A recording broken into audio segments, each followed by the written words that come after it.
Good day, students. My name is Ms. Kandando Tende, and I am the tutor for Social Science 1. Okay, I will be shortly running you through what you should be expecting in the upcoming examinations. Right, here are my details. If you have any questions to ask me regarding the exams and so forth, my email address is rishatk@gmail.com, and my cell phone number is there also on the screen, 08161555100. Right. So the content to be mastered in for the exams for Social Science 1. This is not a specific scope. For remember, there are 3 exams that you are going to be sitting for, or you have 3 chances of writing these exams for the module. And now this content is not specifically for which exam per se, but it's for all 3 exams of Social Science 1. The content to be mastered in this module for these exams is the different types of assessment tasks to be used in assessing learners in social studies. Students, you need to be able to name and to explain or describe these different types of assessment. Also, you need to know the types of assessments. You see, now the different types of assessment tasks is, for example, things like topic tests, practical investigations. Those are assessment tasks. But then when we speak about continuous assessment, when we speak about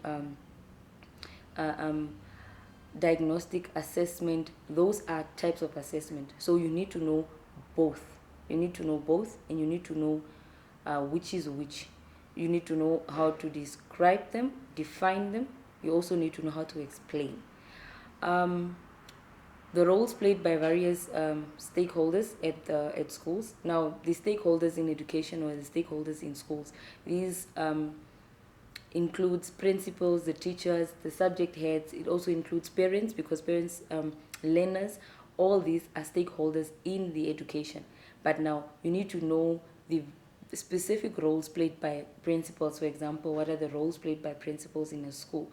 What are the roles played by teachers in the school? What are the roles played by subject heads in the school, and how do these roles differ, and how are they similar in a way? Okay. You also need to know the importance of teaching map work to learners in social studies. It is very important that you know the importance of teaching map work to learners in social studies. Why do we teach learners social studies? Map work in social studies. Why do we have that as a topic in social studies? Why do we teach it to learners? The importance, okay? You should be able to elaborate on it, like, and not necessarily giving the basic competencies or lesson objectives of map work, but what is the relevance of map work in general? Like, why do we have to teach it to learners? Yeah. Let it link to real life. Yeah? And then the difference between lesson plans and schemes of work. Lesson plans and schemes of works are all documents that a teacher should have, and but now what is the difference between the two? Because these are 2 different documents. What are the difference between the 2 of them? Like, you should be able to, if you're given an example of a scheme of work, you should be able to identify that this is a scheme of work or this is a lesson plan. And also you should be able to elaborate, for example, like, what is the difference between the 2? How do they differ? Moving on. The impacts of overpopulation has on the natural resources. Okay. What impacts does overpopulation have on the natural resources? And also, it is very important. I've speaking about previous exams now that I've marked. Students, overpopulation is not when a place has a lot of people. Overpopulation is when the resources in that place cannot sustain the people. So for example, if I will say, you can say a house is overpopulated if there is one bedroom, one kitchen, one bathroom, and they live like 20 people in that house. So meaning some people sleep in the kitchen, in the corridors in the house, then that house is overpopulated. But if a house has 10 bedrooms and the there's 10 bedrooms, for example, and they live like 11 or 12 people, that house is not overpopulated because there is enough space to accommodate people in that house. Do you understand? So the number of people per se is not what determines that the place is overpopulated. You understand? It is only overpopulation when the resources at that specific area cannot accommodate the people. So a house can be overpopulated even if there are just 6 people, and while another house is not overpopulated even if there are 10 people in it, depending on whether the resources in that house or in that place can accommodate those people. So the impacts of overpopulation, what impact does overpopulation have on the natural resources, on our natural resources, meaning our water, the land, the trees, and all that? What impact does overpopulation have on our resources? Okay, and then Namibian physical features. It is important you know our physical features, the Namibian physical features, like the rivers. Where our rivers are located, which are our perennial rivers, which are our non-perennial rivers, our desert, you understand, the mountains, and so forth. All our physical features. It is important that you know them. All right. Namibia's population, it's typical pyramids. Okay, now you need to know the population of our country, like how big is the population, how does our population pyramid look like. This is also a very important component. Speaking from previous exams, a lot of students were failing to answer this question about the pyramids. What is the typical pyramid for Namibia? Describe how it looks like in words. For example, our pyramid has a really broad base, but it narrows up really fast as it goes up. Why? Because we have a low life expectancy, but we have a really high birth rate. But a lot of these babies that are being born do not live long, and that's why our top is so narrow, but then the base is so broad.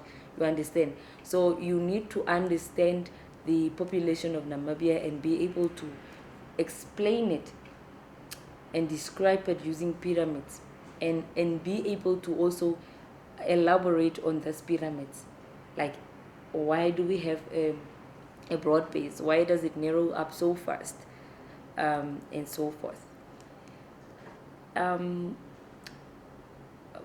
We need to know the various social problems in the Namibian context. So there are a lot of social problems, like pandemics like COVID-19 have now been added to the list. We just have so many social problems, and so forth. Now, we need to know these problems and be able to address them or discuss them or elaborate on them in the Namibian context. Like, there is a huge difference between, for example, just an example, a rape. There is a huge difference in if we talk about, say, poverty or something. If we are talking about first world countries, and when we are talking about Namibia, which is in like a third world country, so we need to make sure you are going to explain this in the Namibian context. Okay, it should be in the Namibian context, not in any other context, like in the first world countries, for example, because these problems do exist almost everywhere, yes, but they are different. So you should be able to elaborate or discuss them in our own context. That is very important, because if you discuss them in any other context, you lose marks for that. Okay. Furthermore, content to be mastered, you need to know the different types of questions, such as structured questions. Also know various examples of questions. This is also a very important component. We have different types of questions, okay?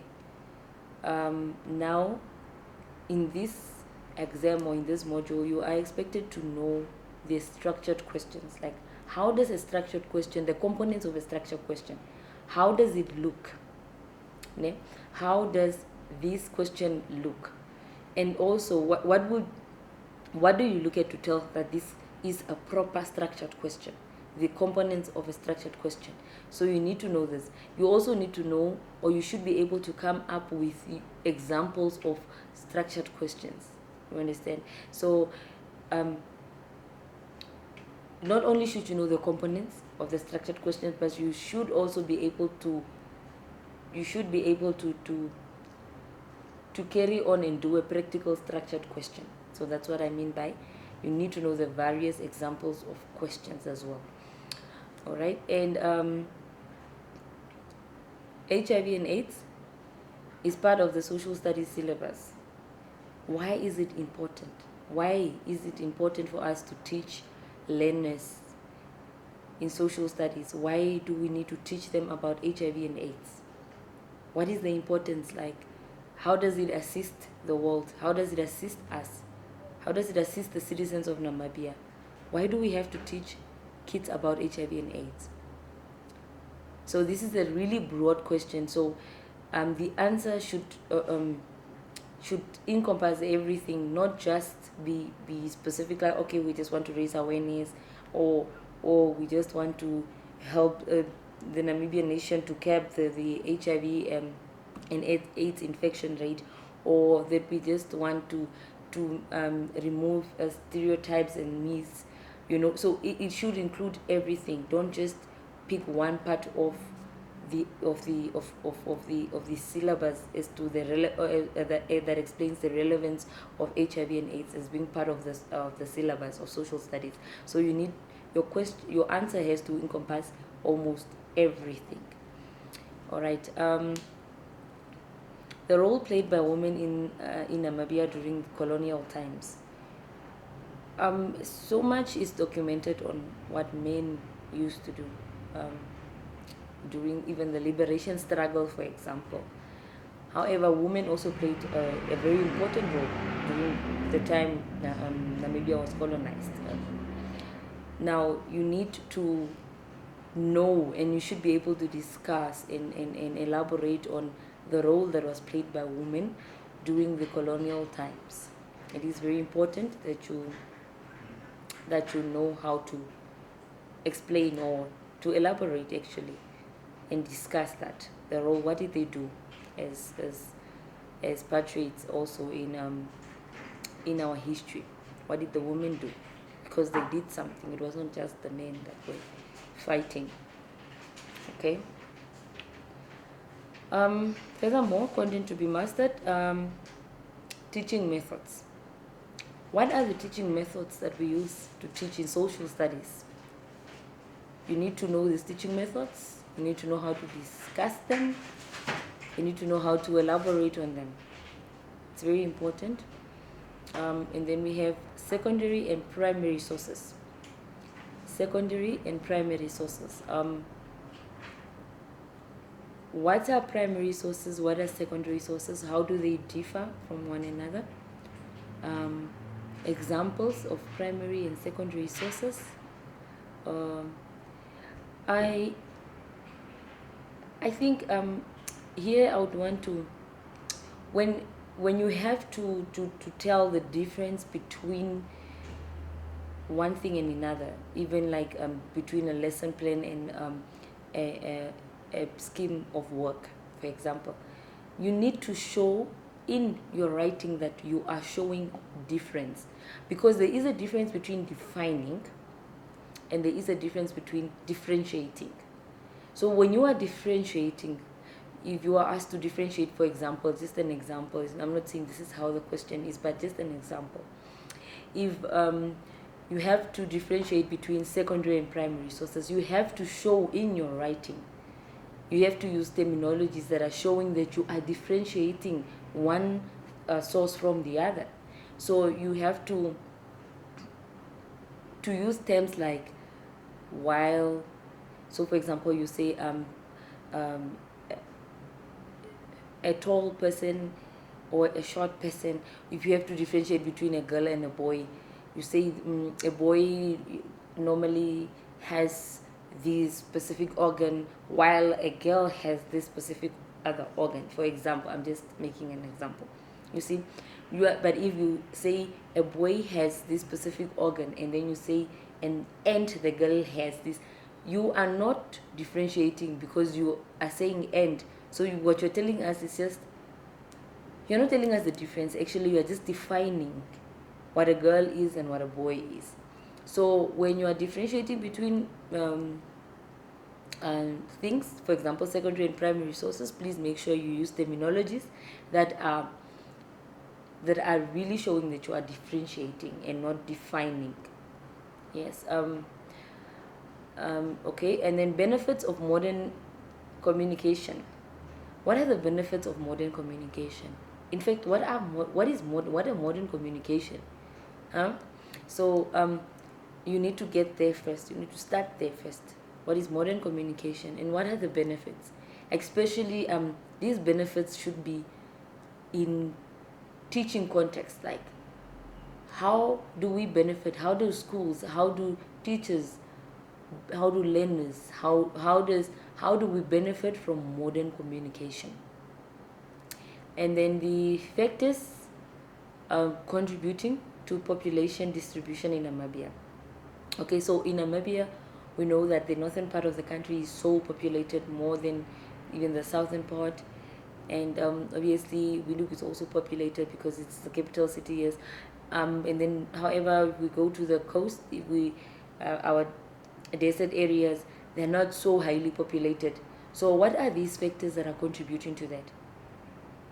What are the factors that are contributing to population distribution?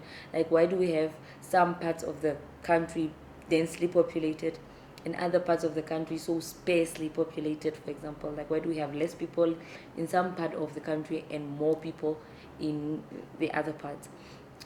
What are the factors? Why are there more people in the north apart from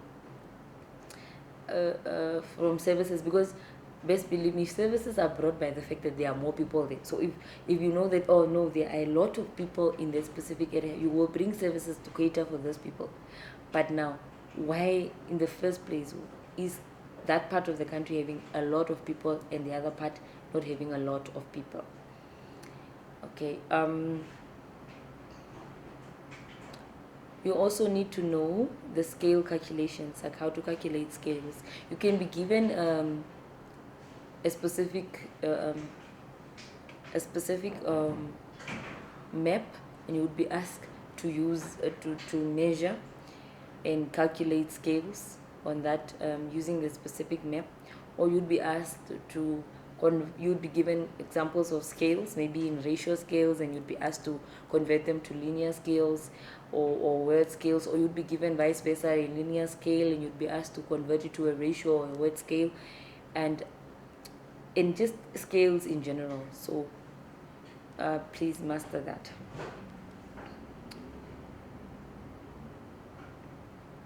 Okay, so this is the end of our presentation on what you have to master in Social Science 1 for the following exams.